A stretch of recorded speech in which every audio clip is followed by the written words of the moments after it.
Programa 4. De una conquista a otra. En este programa identificarás las principales características del proceso de conquista de México Tenochtitlan.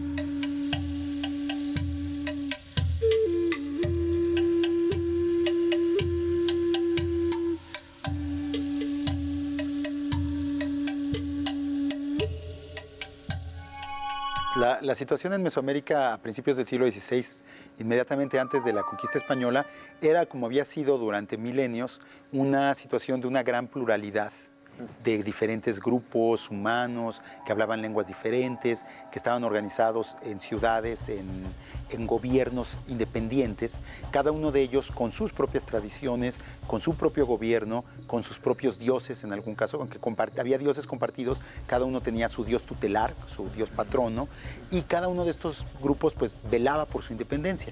Dentro de este mosaico gigantesco de pluralidad étnica había algunos grupos más poderosos. El más poderoso de todos, desde luego, era el de los mexicas o aztecas, que había en el último siglo, desde a partir de 1530 más o menos, había ido conquistando a los otros grupos, primero en el Valle de México y luego en toda la parte centro y sur del país, que era la parte centro-norte de Mesoamérica en esa época, y que aliado con otros dos grupos, los texcocanos y los de Tacuba o Tlacopan, como se decía entonces, ¿no? Estos grupos habían conquistado militarmente a los demás pueblos, pero no los habían disuelto como pueblos. Cada pueblo, cada grupo conquistado por los mexicas y sus aliados conservaba de alguna manera su independencia interna, conservaba su propia cultura, sus propios valores y vivía esperando que esta dominación mexica terminara, o que viniera quizá un pueblo más fuerte que los mexicas, o que poderse liberar de la dominación mexica. Los mexicas lo que exigían era básicamente un pago de tributo que podía ser de alimentos, de productos de lujo, de plumas, de joyas, de pieles de animal, o de madera o piedra para construcción, todo esto, y trabajo también. Y pues la gente estos grupos sentían que ese trabajo era oneroso y no les gustaba dárselo a los mexicas, ¿no? Por otro lado, existían otros pueblos, como los tarascos en Michoacán o los tlaxcaltecas en el Valle de Puebla, que nunca habían sido conquistados por los mexicas. Además, desde luego, de los grupos del sur de Mesoamérica, todos los pueblos mayas que no fueron nunca conquistados por los mexicas. Y también ya en Guatemala, en toda la región sur de Mesoamérica, sureste de Mesoamérica, también eran independientes. Entonces, pues lo que había era una situación de conflictos constantes y de la esperanza de que el dominio mexica terminara lo más pronto posible para los otros pueblos. Para realizar la conquista de México, Hernán Cortés contó con la ayuda de Jerónimo de Aguilar y de la Malinche, quienes actuaron como sus traductores. Jerónimo de Aguilar se unió a Cortés en Yucatán, a donde había llegado después de naufragar años atrás y en donde aprendió maya. Más adelante, cuando Cortés venció en la batalla de Cintla en Tabasco, le fueron obsequiadas 20 doncellas. Entre ellas se encontraba la Malinche, quien hablaba maya y náhuatl. La Malinche traducía del náhuatl al maya y Aguilar del maya al castellano. Gracias a ellos, Cortés se enteró de que había muchos pueblos cansados del dominio del imperio mexica. Cuando Hernán Cortés llegó a Veracruz, desembarcó en las costas de lo que ahora es México en 1519, descubrió muy pronto las divisiones que existían entre los diferentes pueblos y ciudades-estado mesoamericanos, y entonces ideó una estrategia que era muy parecida a la manera en que se hacía la guerra en la España medieval, y sobre todo la manera en que se había hecho la guerra contra los grupos musulmanes en la península ibérica que fueron derrotados y expulsados por los cristianos, que era justamente la estrategia para debilitar a un enemigo, hacerse aliado de sus enemigos. La estrategia de, básicamente, el enemigo de mi enemigo es mi amigo, por así decirlo. Entonces, buscar la alianza con los enemigos de los mexicas para, con el apoyo de estos grupos indígenas, poder conquistar a los mexicas. En ese sentido, y aquí hubo una coincidencia que fue lo que realmente permitió el éxito de la estrategia de Cortés y también la conquista, finalmente, de los mexicas, que fue que, por otro lado, en la política mesoamericana, en las tradiciones políticas de los pueblos de Mesoamérica, existían maneras muy parecidas de actuar. Cuando un grupo estaba descontento con un grupo que lo dominaba, pues era frecuente que se aliara con el enemigo de su dominador para buscar liberarse o para buscar una situación, mejorar su situación política. Entonces, las tradiciones ibéricas que traía Cortés desde la Edad Media española y las tradiciones mesoamericanas de política coincidieron en este punto. Y esta fue una coincidencia que se dio desde muy temprano. Cortés se alió con los zempoaltecas, los totonacas de Veracruz, desde pues, unos meses después de su desembarco. Después, por ahí de octubre de 1519, se alió con los tlaxcaltecas y así fue construyendo una pirámide de alianzas que fue lo que realmente le dio la fuerza. Ya para finales de 1519, el ejército de los conquistadores españoles era un ejército mayoritariamente indígena. Y entonces la Malinche fue como la gran traductora de Cortés, pero no solo una traductora que le tradujera las palabras, sino como era una mujer que antes de ser esclava y de ser regalada a Cortés como esclava, había sido hija de un rey y conocía la vida de la corte, la vida de los palacios, la política.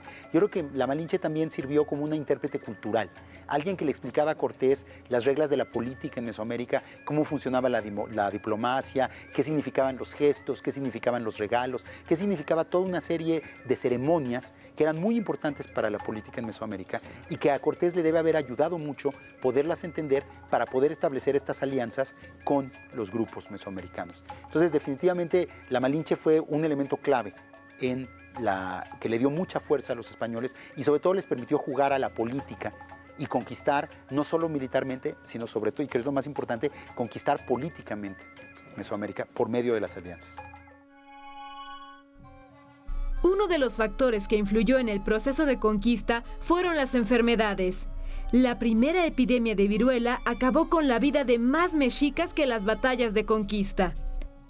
A la viruela la llamaban Huizáhuatl, que quiere decir la gran erupción. Esta enfermedad no era conocida en América. La gente contagiada que no moría quedaba imposibilitada o perdía la vista. Los españoles ya habían estado expuestos a la viruela en su niñez, a diferencia de los mexicas, por lo que su organismo no tenía defensas contra ella.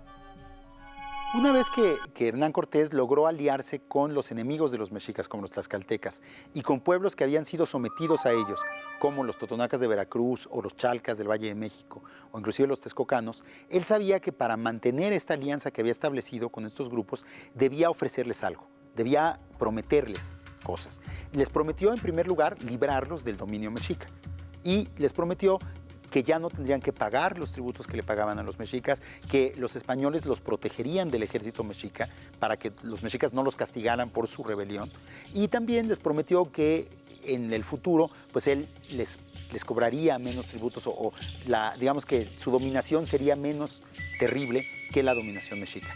Esto es una promesa que Hernán Cortés cumplió personalmente siempre. Él siempre respetó sus pactos con sus aliados, siempre los defendió y siempre se preocupó porque se cumplieran los compromisos que habían establecido en el momento de aliarse. El gobierno español, después de la conquista, no cumplió muchos de los compromisos de Cortés, porque habían sido compromisos personales de él y al gobierno español le interesaba explotar a los indígenas y que trabajaran un poco de la misma manera, o inclusive en algunos casos peor, que como lo habían hecho los mexicas, ¿no? Los mexicas, en cambio, fueron incapaces de volver a ganarse a los grupos que habían apoyado a Hernán Cortés.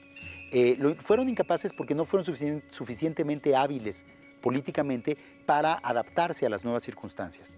Por ejemplo, después de la Noche Triste, cuando los españoles fueron derrotados al huir de la Ciudad de México en 1520 y se tuvieron que refugiar en Tlaxcala, ya muy debilitados militarmente, los mexicas hablaron con los aliados españoles y les ofrecieron que les cobrarían menos tributo y los tratarían mejor si se regresaban de su bando, digamos, si abandonaban a los españoles, pero los aliados de los españoles vieron esto más como un signo de la debilidad de los mexicas que como una verdadera oferta que les interesara. Y lejos de apoyar a los mexicas, siguieron apoyando a los españoles. Yo creo que ahí hay que tomar en cuenta que las rivalidades entre los diferentes pueblos mesoamericanos eran rivalidades que tenían décadas o incluso siglos en algunos casos, que obedecían a conflictos económicos, a conflictos por tierra, por agua, a conflictos religiosos, a conflictos políticos muy acendrados, muy viejos, y que por eso para estos pueblos, aunque nos parezca extraño, era más fácil apoyar a los españoles que acababan de llegar y que eran unos desconocidos, que pensar en apoyar a enemigos a los que habían con los que habían estado en una situación de rivalidad y de enfrentamiento durante tantos años, ¿no? Pues la conquista de México Tenochtitlan y del centro de México, que era la zona que estaba bajo el dominio mexica, fue realmente muy rápida. Se inició en 1519 y terminó básicamente en 1521, y otros señoríos que habían estado sometidos a los mexicas fueron conquistados por los españoles en 2 o 3 años después de eso, ¿no? Fue tan rápida por el éxito político que tuvo Hernán Cortés. O sea, el éxito al construir estas alianzas tan exitosas con los otros pueblos indígenas, pues sentó las bases para un triunfo muy rápido, y lo único que le quedó fue derrotar militarmente a los mexicas, lo cual lo hizo en menos de 2 años. Ahora bien, desde luego, esa conquista del centro de México Tenochtitlan y de los mexicas no es la conquista de todo México. El dominio español sobre el resto de lo que ahora llamamos el territorio mexicano tardó muchos más años en consolidarse, porque en las diversas partes del territorio vivían pueblos muy distintos con características muy diferentes. Entonces, por ejemplo, por dar unos ejemplos, ¿no? La conquista de Michoacán no fue propiamente una conquista, porque después de ver lo que le había pasado a los mexicas, los purépechas, los señores de Michoacán, decidieron aliarse con los españoles y someterse pacíficamente a ellos. El experimento no funcionó muy bien, y finalmente, unos años después, en 1530, fue ejecutado el gobernante de Michoacán, el Cazonzi, Tanguachán, por los propios españoles, y ya hubo un gobierno directo de los españoles sobre Michoacán. Los mayas, en cambio, resistieron militarmente durante varias décadas al dominio español. Las conquistas de Yucatán se inició en 1527 y no terminó sino hasta 1545 en realidad. Y hubo señoríos mayas que mantuvieron su independencia hasta 1697, es decir, más de 150 años después. Esto se debe a que los mayas nunca habían sido conquistados por ningún poder extranjero, ni siquiera los mexicas los habían conquistado, y entonces eran muy celosos de su independencia, y además, como la selva les permitía esconderse y huir y defenderse muy bien de los atacantes, pues pudieron así resistir a la conquista española durante muchos más años. Después de lo que hemos visto, responde: ¿cómo fue posible que un imperio tan poderoso fuera derrotado en 2 años? Comenten sus puntos de vista en grupo.